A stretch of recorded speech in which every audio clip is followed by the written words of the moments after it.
요 며칠 날씨가 오락가락하고 있죠. 그래서 뭐 비가 많이 왔다가 또 덥다가 하는데요. 이런 날씨일수록 건강을 조심하셔야 될 것 같습니다. 건강을 우리가 조심하자는 의미에서 또 옆 사람의 건강을 우리가 걱정하는 마음으로 서로의 건강을 잠깐 확인해 주는 시간을 갖도록 하겠습니다. 우리 옆 사람을 바라보고 메롱하시기 바랍니다. 네. 그 혀의 상태가 사람의 건강을 잘 보여주니까요. 가능한 길게 많이 오랫동안 메롱하시면 되겠습니다. 네, 괜찮아 보이십니까? 잘 모르겠습니까? 네, 괜히 기분만 나쁘셨습니까? 네. 지난주에 우리가 이제 희롱에 대해서 이야기를 했었죠. 오늘 같은 본문으로 예수님을 희롱했던 사람들의 이야기, 그 세 부류의 사람들의 이야기를 함께 나누었습니다. 오늘은 이제 그 희롱했던 사람들 말고요. 그 희롱했던 사람들이 희롱한 대상인 예수님의 모습을 함께 살펴보려고 합니다. 우리나라에서 행하던 형벌 중에 조리돌림이란 게 있습니다. 뭔지 아십니까? 뭐냐면 죄 지은 사람을 벌하기 위해서 끌고 다니면서 여기저기 다니면서 쪽팔리게 만드는 일을 조리돌림이라고 합니다. 그 사람에게 죄가 적힌 걸개나 주변에 팻말을 들고 다니면서 이곳저곳을 데리고 다닙니다. 때로는 광장 한가운데 그 사람을 묶어놓고 세워놓기도 합니다. 그러면 사람들이 그 사람에게 와서 구경하기도 하고요. 또 그 사람을 향해서 침 뱉고 때리고 돌 던지고 욕하고 손가락질하는 그런 모욕을 경험하게 만듭니다.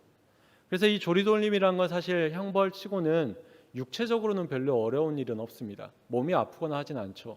근데 정신적으로 그 죄인을 파멸시키는, 그들에게 조리돌림 당하면서 그 마음이 무너지게 만드는 게 바로 이 조리돌림이라는 형벌입니다. 매우 정신적으로 잔인한 형벌이죠. 지금 예수님은 육체적으로도 많은 고난을 받으셨지만 또 동시에 십자가에 달려있는 이 시간 마치 조리돌림 당하듯이 많은 사람들에게 모욕을 당하고 있고요. 희롱을 당하고 있습니다. 심지어 우리가 아는 것처럼 예수님이 십자가에 달린 뒤에 그 머리 위에 푯말이 달려 있었죠. 유대인의 왕이다라는 푯말이 달려 있었죠. 얼마나 많은 사람들이 그 예수님을 보면서 조리돌림을 하고 있을까라는 생각을 해보게 됩니다.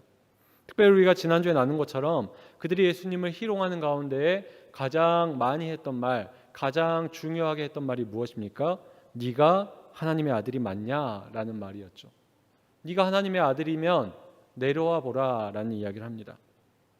네가 내려오면 내가 너 하나님의 아들인 걸 믿어줄게라고 조롱하며 그들을 향해서 이야기하고 있죠. 사실 예수님이 하나님의 아들인 건 사실이죠. 또 예수님이 원하시면 이 십자가에서 언제든지 내려올 수 있습니다. 우리가 이제 옛날에 마술쇼를 보면요, 이렇게 사람이 갑자기 사라졌다가 그 사람이 갑자기 관객석에서 나타나거나 갑자기 다른 데서 나타나는 모습을 보곤 하지 않습니까? 그거는 일종의 사람이 만든 트릭이지만 예수님은 하나님의 아들이기 때문에 언제든지 그 마술자가 하는 것처럼 사라졌다가 다시 나올 수도 있고요, 내려왔다가 다시 올라갈 수도 있고요. 얼마든지 가능한 일이 예수님께서 내려오는 일이었습니다. 하나님의 아들임을 증명하기 위해서 그거 한번 못하겠습니까? 근데 예수님은 그렇게 하지 않죠. 하나님의 아들이기 때문에 충분히 가능한 일이지만 하나님의 아들이기 때문에 절대로 그렇게 하지 않습니다. 무슨 말이냐? 하나님의 아들이기 때문에 그런 능력과 권세와 이적을 행할 많은 것들이 예수님에게 있지만 그걸 하나님의 아들이기 때문에 참아냈다라는 것입니다. 예수님은 하나님의 아들이라는 사실을 그런 식으로 증명하지 않습니다. 그런 식으로 그들에게 믿게 하지 않아요. 하나님의 아들이면 하나님의 아들답게 자신을 증명하고 보여줍니다. 그게 무엇이냐면 그곳에서 내려오지 않는 일이죠. 다른 말로는 아무것도 하지 않음으로써 자신이 하나님의 아들이다라는 걸 증명해냅니다. 십자가에 그대로 달려 있습니다. 아무리 조롱하고 아무리 비난해도 십자가에 매달려서 그 상태 그대로 계신 예수님의 모습입니다.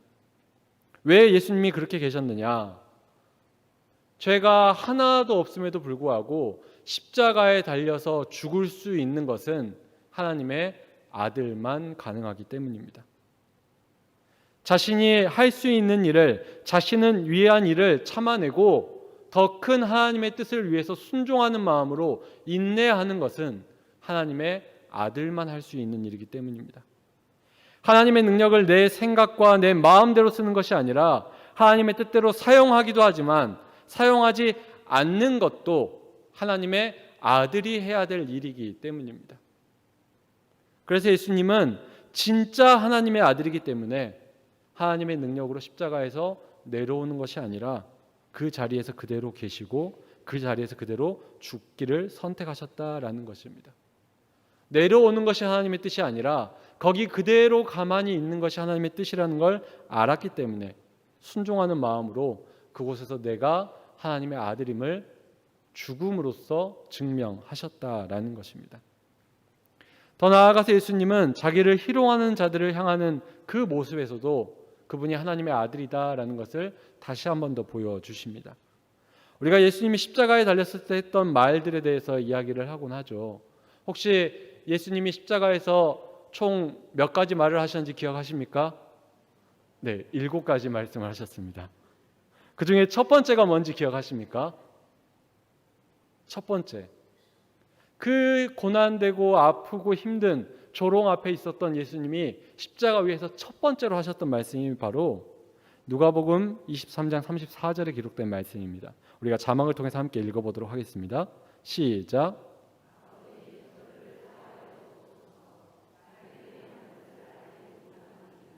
아멘. 예수님께서 십자가에서 처음으로 하셨던 말씀이 이 말씀입니다. 하나님, 저것들을 죽여주십시오.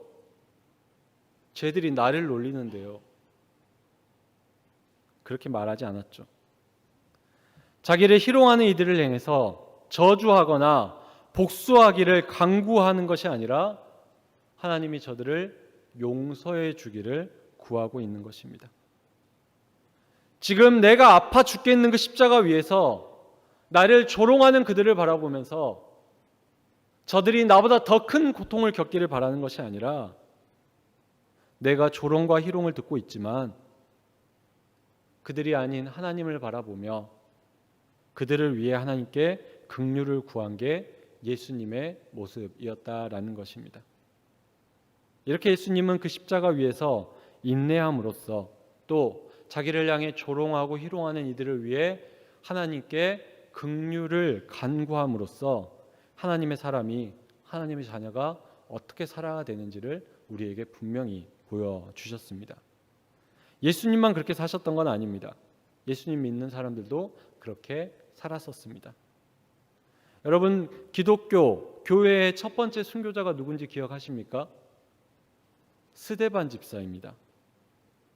스데반이 예수님을 전하다가, 복음을 전하다가 거짓으로 고발당해서 사람들에게 잡혀가죠. 공회에 잡혀가서 이 스데반은 설교를 하지만 그 설교에 마음이 찔린 공회원들은 스데반을 성 밖으로 끌고 가서 내치고 돌로 치기 시작합니다. 죽이기 시작하죠. 그렇게 돌에 맞아서 스데반이 결국 순교하게 됩니다. 스데반은 진리를 전했고 성령의 인도대로 행했을 뿐인데 그는 억울한 죽음을 당하게 되었습니다. 하지만 이 모든 과정에서 특히 스데반이 죽어가는 그 과정 가운데서 스데반이 보여줬던 모습은 우리가 기억해야 될 모습입니다. 스데반은 그 과정 가운데서 사람을 주목하지 않았습니다. 나를 거짓으로 고소한 사람들, 나를 돌로 쳐 죽이고 있는 그 사람들을 바라보며 그들을 원망하지 않았습니다. 사도행전 8장 55절 말씀에 보면 스데반이 이렇게 행했습니다. 함께 자막을 통해서 읽도록 하겠습니다. 시작.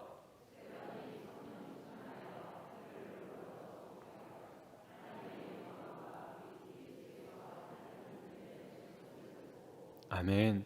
지금 스데반이 그냥 평온한 상태가 아닙니다. 돌에 맞고 있는 상황입니다. 근데 스데반이 그때 어디를 봅니까? 하늘을 봅니다. 하나님을 보고요. 하나님 우편에 계신 지금 내가 당하는 일과 똑같은 일을 당하셨던, 그리고 지금은 하나님 보좌 우편에서 그 영광을 누리시는 예수님을 봅니다. 그리고 더 나아가서 스데반은 그 죽음 앞에서 부르짖습니다. 사도행전 8장 59절과 60절 말씀인데요. 함께 읽도록 하겠습니다. 시작. 스데반이 부르짖어 이르되 주 예수여 내 영혼을 받으시옵소서 하고 무릎을 꿇고 크게 불러 이르되 주여 이 죄를 그들에게 돌리지 마옵소서. 이 말을 하고 자니라. 아멘. 스데반이 보여준 이 모습, 그가 생을 마감함을 보여준 그 모습, 마지막 간구와 기도, 그는 단 한 번의 분냄도 보이지 않았고요, 단 한 번의 저주도 하지 않았고요. 스데반은 그저 하늘만을 바라보며 하나님 우편에 계신 예수님을 바라보며 나도 그렇게 되기를 간구하며 예수님처럼 끝까지 살아내는 모습을 보여주고 잠들었다라고 성경은 기록하고 있습니다. 그렇다면 예수님이 또 이 스데반 집사가 그 극한의 상황 가운데서도 희롱을 당하면서도 조롱을 당하면서도, 아니 돌 맞음을 경험하면서도 자신에게 그런 학대를 하는 이들을 향하여서 분노하지 않고 저주하지 않고 그들을 위해 기도할 수 있었던 그 이유가 무엇입니까?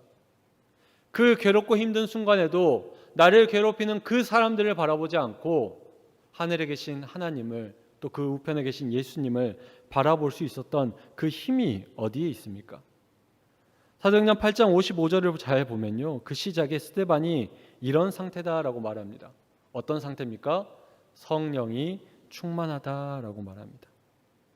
스데반에게 그게 가능했던 이유는 성령님이 함께했기 때문입니다. 예수님이 십자가에서 그렇게 행할 수 있었던 이유는 예수님의 사역 가운데 언제나 성령님이 함께했듯이 그 십자가에 있는 그 순간에도 성령님께서 그 예수님과 함께 하셨기 때문입니다. 나를 아무리 희롱하고 나를 아무리 조롱해도 그 앞에서 그런 사람들을 보는 게 아니라 하나님을 볼 수 있고, 나를 아무리 괴롭히고 아프게 만드는 사람들이 있다 할지라도 그 사람들이 아니라, 그 돌과 창이 아니라 하나님을 볼 수 있게 만드는 힘은 성령님에게 있었다라는 것입니다. 성령이 충만했기에, 성령님이 충만했을 때 예수님이, 스데반이 이 모든 것들을 견뎌낼 수 있었다라는 거죠. 조금 더 정확하게 이야기하면요, 성령 충만을 통한 성령의 열매를 풍성하게 맺고 있었기 때문이다라는 것입니다. 바울은 갈라디아 교회 성도들에게 편지하면서 그들에게 육체의 일이 아니라 성령의 열매를 맺도록 요구하며 이렇게 이야기했습니다. 갈라디아서 5장 22절과 23절인데요. 우리 함께 읽도록 하겠습니다. 시작.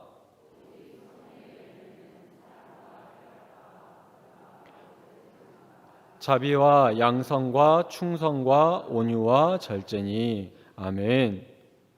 지금 이 성령의 열매를 보면요, 이걸 풍성하게 맺은 사람의 예수님의 모습, 스데반의 모습을 우리가 상상하게 되지 않습니까? 성령의 열매를 풍성하게 맺었기 때문에, 그런 사람이었기 때문에 나를 아무리 희롱하고 나를 아무리 조롱하고 나에게 거짓을 통해서 아무리 비난을 해도 스데반은 견딜 수 있었던 것입니다. 예수님은 참아낼 수 있었던 것입니다. 물론 성령의 다양한 은사도 우리가 이야기할 수 있겠죠. 스데반에게도 은사가 있었죠. 예수님도 많은 은사를 행하셨죠. 이적을 행하셨습니다. 그런데 때로는 그 은사가 우리의 문제를 해결할 힘이 되기도 하지만, 때로는 그 은사가 우리에게 참아내야 되는 힘을 요구할 때도 있다라는 것입니다. 성령의 은사로 그들을 해결하지 못하겠습니까? 성령의 은사로 지금 당장 내 목숨 하나 살리지 못하겠습니까? 더 많은 사람도 살리고 치료하고 회복시켰는데 그 은사 나를 위해 좀 쓰면 안 되겠습니까? 이 위험한 순간에, 이 괴로운 순간에, 이 조롱받고 거짓 앞에서 나를 무너뜨리는 저 사람들 앞에서 성령의 은사로 나를 좀 내세우면 안 되겠느냐라는 것입니다. 내가 살고 싶어서, 나의 유익을 위해서, 지금 이 순간을 잠깐 넘어가기 위해서 나를 증명하는데 그 성령의 은사 사용할 수 있죠. 하지만 그렇지 않아야 할 때가 있다라는 겁니다. 오래 참음이라는 성령의 열매가 더 필요할 때가 있다라는 거죠. 인내와 자비와 양선이라는, 온유와 절제라는 성령의 열매를 더 이루어야 될 때가 반드시 있다라는 것입니다. 성령이 충만함이 꼭 성령의 은사가 아니라 오히려 오늘 예수님과 스데반의 모습 가운데 나오는 성령의 열매를 통하여 우리에게 증명돼야 될 때가 있다라는 것이죠. 그 성령의 충만함이, 성령의 열매의 충만함이 우리로 하여금 예수님처럼 또 스데반처럼 살 수 있도록 만든다라는 것입니다.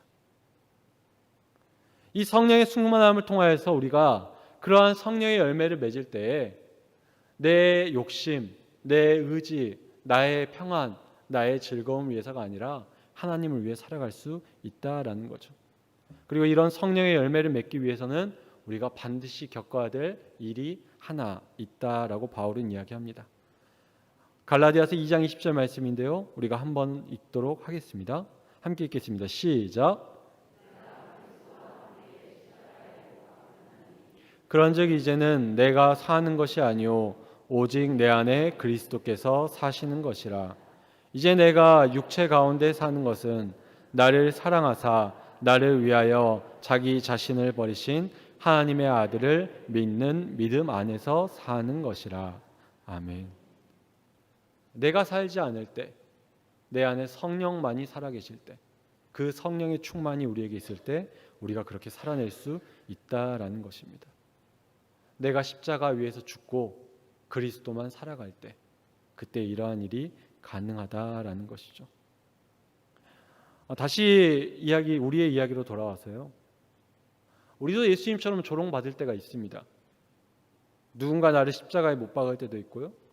누군가 그런 나를 희롱할 때도 있습니다. 예를 들면 이런 거예요. 야, 너 예수님 믿는다면서 이것 좀 해결해봐. 내가 믿어줄게. 우리 자녀들이 묻습니다. 엄마, 아빠, 교회 다닌다는데 우리 집은 왜 그래? 우리 집은 왜 이렇게 힘들어? 엄마, 아빠 나를 위해서 기도한다면서요. 왜 내 인생은 이렇게 안 풀려요? 우리 주변 사람들이 말합니다. 야, 너는 교회 다닌다면서 왜 나보다 못 사냐? 너 예수님 믿는다며. 하나님이 예수님 믿는 사람 복 준다며. 근데 너는 왜 남들보다 힘들게 살아? 너 하나님 똑바로 믿는 거 맞아? 야, 차라리 그 시간에 교회 가지 말고 일하는 게 낫지 않냐? 차라리 그 시간에 너 도와줄 사람 찾아가서 그 사람한테 부탁하는 게 낫지 않냐? 한 번만 해봐. 내가 믿어줄게.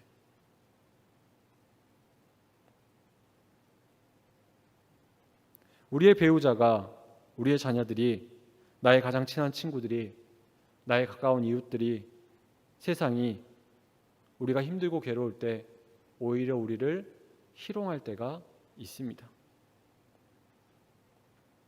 우리의 신앙과 믿음에 대해서 무시하기도 하고요. 나의 간절하고도 긴 기도에 대해서 불신하는 말을 우리가 들을 때가 있습니다. 자녀들이 나를 예수님 믿는 자로 믿어주지도 않고 인정해주지도 않을 때가 분명히 있어요. 근데 교회 밖에서만 이런 일이 있느냐? 그러면 그나마 낫겠는데 교회 안에서도 희롱당할 때가 있습니다. 당신 같은 사람이 어떻게 항존직입니까? 너 같은 초신자가 뭘 알아? 교회 얼마나 다녔다고? 성경 얼마나 읽었다고? 헌금을 얼마나 해봤어? 봉사를 몇 번이나 해봤어? 기도 얼마나 해봤어? 뭘 알아? 되겠어? 교회 밖에서만 아니라 교회 안에서도 다양한 이유를 가지고 무시하고 조롱하고 희롱하고, 우리 금호교회는 이런 모습에서 예외입니까? 우리 교회에 이런 조롱과 희롱 때문에 상처받은 분 정말 한 분도 없으십니까? 그런 일이 없으면 좋겠지만요. 그렇다면 그런 일이 정말 나에게 생겼을 때, 가정에서나 직장에서나 혹은 그러면 안 되지만 교회 안에서 나에게 그런 일이 생겼을 때 우리는 어떻게 해야 될까요? 나를 조롱하는 그 사람의 약점을 찾아가지고, 야, 너는 더 못났잖아. 야, 너는 더 실패 많이 했잖아. 너는 더 조롱받아야 되는 인간이잖아. 라고 말하며 상대를 희롱하고 무너뜨리면 그게 성도의 모습입니까? 네가 나를 물러봐? 내가 내 능력을 보여줄게. 이리 와봐. 이렇게 반응하는 게 하나님의 자녀의 모습입니까? 십자가에서 폴짝 뛰어내려가지고 나를 희롱하는 자들에게 마음껏 나를 보여주고 나를 증명하고 내가 얼마나 위대하고 대단한지를 보여주는 게 그게 정말 하나님의 뜻입니까? 우리가 한 가지 기억할 게 있는데요. 우리가 그렇게 희롱받아서 발끈하도록, 희롱받아서 하나님의 뜻으로부터 멀어지도록 우리를 유혹하고 자극하는 존재가 있다는 걸 우리가 기억해야 되지 않겠습니까? 무슨 말이냐? 오늘 이 본문에서 예수님을 희롱하고 자극해서 예수님이 그 십자가에서 뛰쳐나오게 만들고 싶어하는 존재가 하나 있지 않습니까? 누굴까요?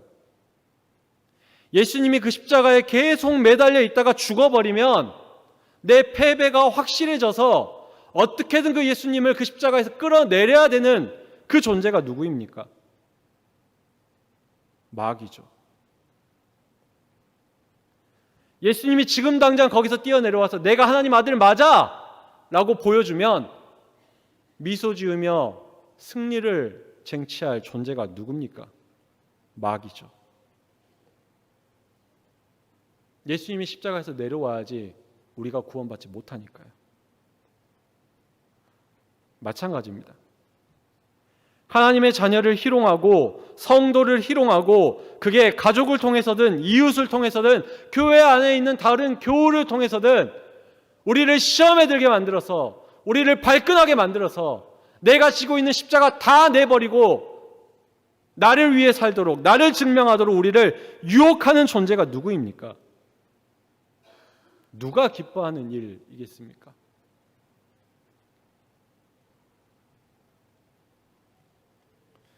우리가 예수님의 자녀라는 걸 증명하는 것은요, 우리가 하나님의 백성이라는 것을 증명하는 방법은요, 우리가 그리스도인이라는 것을 증명하는 방법은요, 나를 조롱하는 그 사람 앞에 뛰어가서 나의 건재함을 보여주는 것이 아니라 내가 하나님의 자녀라는 것을 설명하고 따지고 복수하는 것이 아니라 그냥 십자가 위에 조용히 가만히 있는 것입니다. 예수님처럼 묵묵히 그 십자가 위에서 말씀에 순종하며 십자가에 매달려 있는 것이